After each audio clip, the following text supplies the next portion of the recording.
Hello.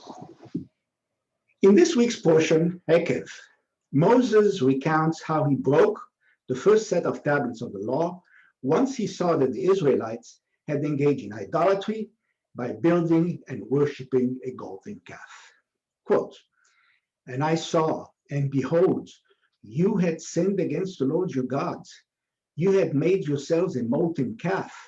You had deviated quickly from the way which the Lord has commanded you.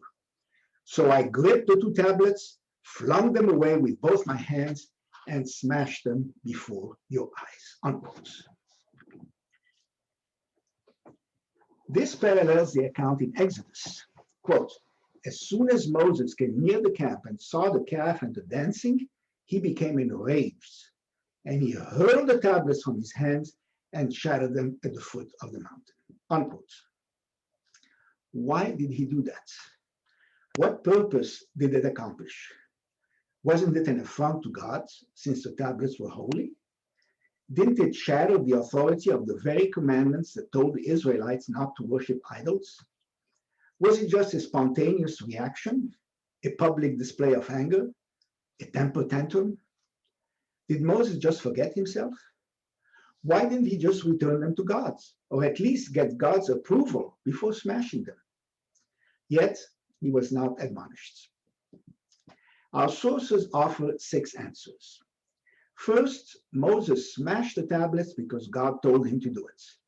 The Talmud reports that 4 prominent rabbis said that God told Moses to break the tablets: Meir, Akiva, Elazar ben Azariah, and Yehuda ben Batira. Second, and most creative, it was because the tablets were too heavy. The Talmud says that the tablets were 2 large sapphire stones and weighed too much to be possibly carried by one person. The letters God engraved on them miraculously lightened them. This allowed Moses to carry the tablets.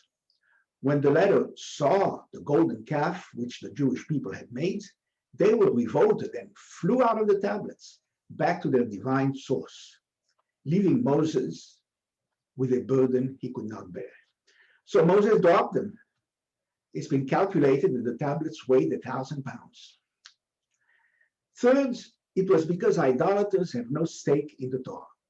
The Talmud says, quote, and he broke the tablets following the sin of the golden calf. What source did he interpret that led him to do so? Moses said, with regard to the Paschal lamb, which is only one of the 613 mitzvot, the Torah stated, and the Lord said to Moses and Aaron, this is the ordinance of the Paschal offering, no alien shall eat of it. This referred not only to Gentiles, but to apostate Jews as well. The Israelites at that moment were apostates because they were worshiping the calf, so they were not worthy of receiving the Torah. Unquote. The Midrash clarifies this point. Why did he shatter them? Rabbi Ishmael said, since the Paschal sacrifice, which is only one commandment, was not permitted to idolaters, how much more so would it not be fitting to give the entire Torah to idolaters? This is why he broke them. Unquote. Fourth, in a positive twist, it was to lessen the punishment to the Israelites. The Midrash says, quote, what did Moses witness that compelled him to break the tablets? It may be compared to a king who travels abroad while his wife remains at home with the servants. Because she was alone with them, rumors began to circulate concerning her behavior. The king heard them, and when he returned home, he wanted to kill her. His advisor learned this and tore up her marriage certificates. He said, if the king should say, my wife has done such and such, we can reply, she is no longer your wife. The king inquired about her and found that she had done nothing wrong. Only the maid servants had acted shamefully. He became reconciled with her immediately. His advisor then said to him, Master, write another marriage contract since the first one was torn up. Unquote. Da'at Zkenim from 12th century Europe explains, quote, the advisor tore up the marriage certificates because it was in that woman's interest. Instead of becoming an unfaithful wife, she was considered unmarried and therefore subject to a lesser penalty. The same happened with the relationship between God and Israel at that time. Israel had become betrothed to God at the time when the Torah was revealed on Mount Sinai. The tablets were meant to be the marriage document that he would give his people 40 days later. When Moses saw how corrupt they had become in the interval, he decided that it was in their best interest to tear up the marriage contracts, that is, the tablets, so as to make their legal status less serious. Fifth, another positive twist. It was to save the Israelites on the grounds that they did not know the law. The Midrash says, quote, when Moses saw that the Israelites were doomed, he sought a pretext through which to save them. He said, it is written on the tablets that he who sacrifices to gods will be excommunicated. And so I will break them and say to the Holy One, blessed be he, until now they did not know the punishment for idolatry. If they had, they would not have done it, unquote. Chizkuni adds, quote, Moses smashed the tablets in front of the people and said, I did this so as not to make you guilty of transgressing the laws written on these tablets. It was written on them that you are not to have other deities, and you had made a golden calf for yourself.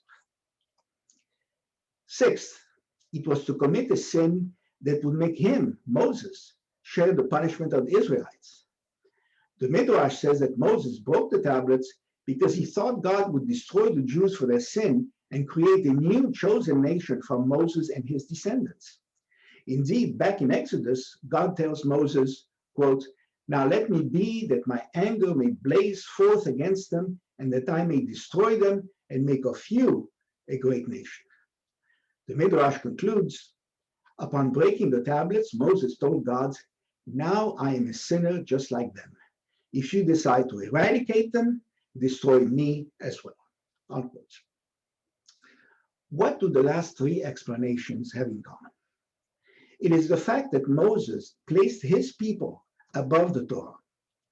The Lubavitcher Rebbe views this as Moses' greatest achievement. Quote, which was Moses' greatest achievement? Taking the Jews out of Egypt, splitting the Red Sea, receiving the Torah from God and transmitting it to humanity?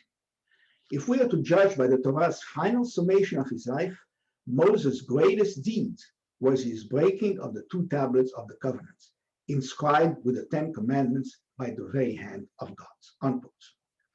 Indeed, the last phrase in Deuteronomy is, no other prophet has arisen in Israel like Moses, who knew the Lord face to face and possessed great might and awesome power that he displayed in the sight of all Israel. The Jerusalem Talmud tells us that the phrase great might refers to the breaking of the tablets. Rashi comments that Moses' heart inspired him to shatter the tablets before the eyes of all the people. So the Torah ends with an approving account of its own destruction. It was destroyed to preserve it. The Rebbe says, quote, with its closing words, the Torah establishes that it sees its own existence as secondary to the existence of the people of Israel. It is seen as one of his greatest acts of leadership. A leader must make his followers feel they are his first concern, not pawns.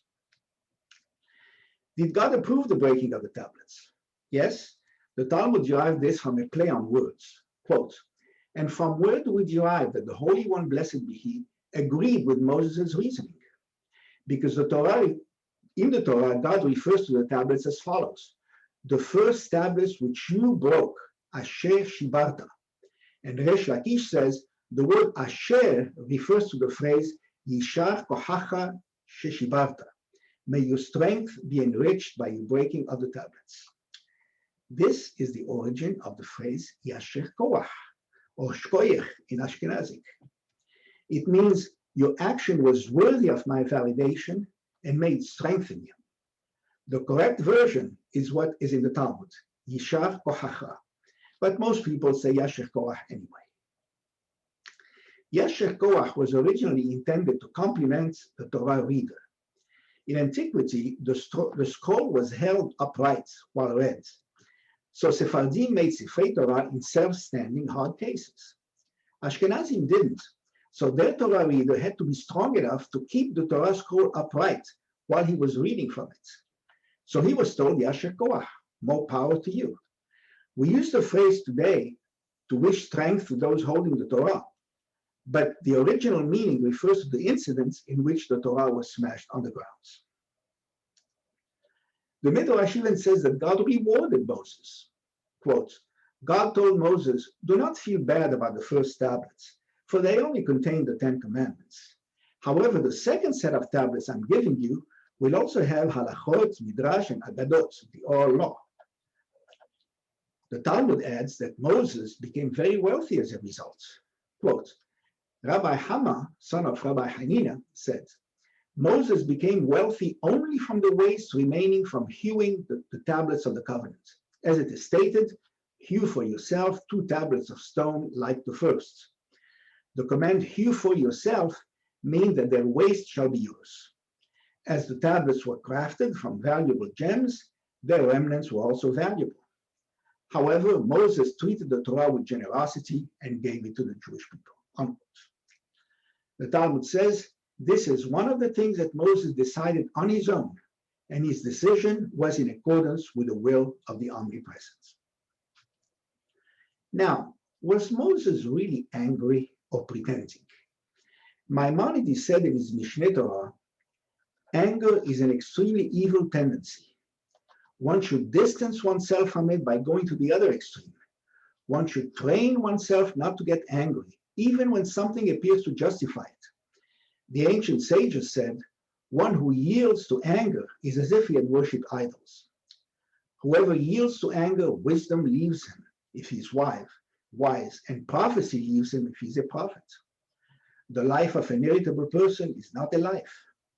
Therefore, they have commanded us to keep away from anger, to train ourselves to stay calm even when provoked. This is the good way.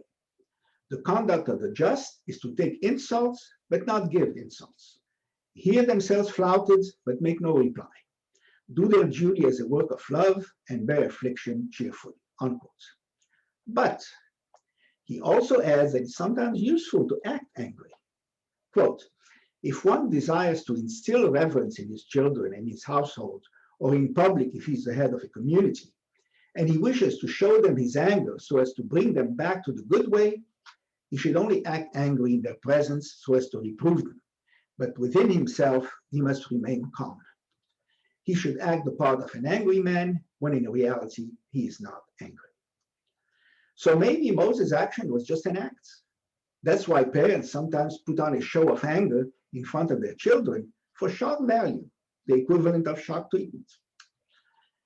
The Rambam notes that when the people complained of lack of water and Moses responded, listen, you rebels, shall we get water for you out of this rock? Moses was really angry, and it was not justifiable, because not all of them had been rebels in the Korach rebellion, and all were suffering from thirst.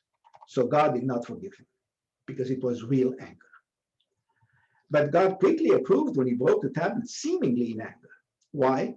Possibly because God knew the anger was not real, only staged. Ecclesiastes wrote, there is a time for throwing stones and a time for gathering stones. Da'at Zkenim points out a direct parallel. There is a time for throwing the tablets, the first set, and a time for gathering the tablets, the second set. But the first tablets are still important. The Talmud says, had the first tablets not been shattered, the Torah would not have been forgotten by the Jews. Rav Nachman of Breslov explains. He notes that Malachi says, Zichru Torat Moshe, remember the Torah of Moses. The first letters spell Tammuz without a Vav. When the first tablets were broken during the month of Tammuz, the Vav departed. Now the size of the tablets was Vav by Vav, that is 6 by 6 handbreadths. So when the first tablets were broken, forgetfulness came into existence. The Talmud also says, Rav Acha ben Yaakov said, had the first tablets not been shattered, no nation or tongue would ever have ruled over Israel. He derives this from the verse in Exodus, and the tablets were the work of God, and the writing was the writing of God engraved upon the tablets. He also derives it from the play on words. Do not read engraved, harut, but rather freedom, herut. The Midrash says that the death of the righteous is as tragic to God as the day on which the tablets were broken.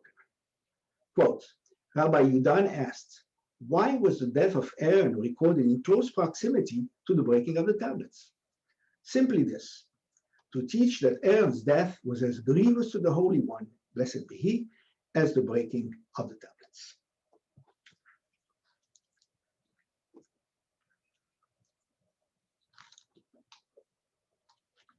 Finally, what happened to the broken tablets?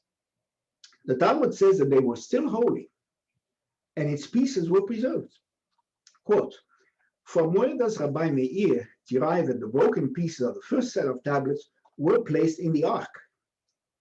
From the fact that God told Moses, hew for yourself 2 tablets of stone like the first, and I will write on the tablets the words that were on the first tablets which you broke, and you shall put them in the ark.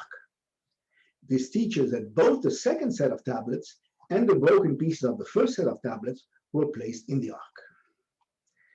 A major teaching about respect for the elderly emerged from this episode. Quote, be careful to continue to respect an elder who has forgotten his Torah knowledge due to circumstances beyond his control. As we say, both the tablets of the covenant and the broken tablets are placed in the ark. One may not behave towards an elder in a degrading manner. An elder who forgot his knowledge is like the broken tablets. Shabbat Shalom.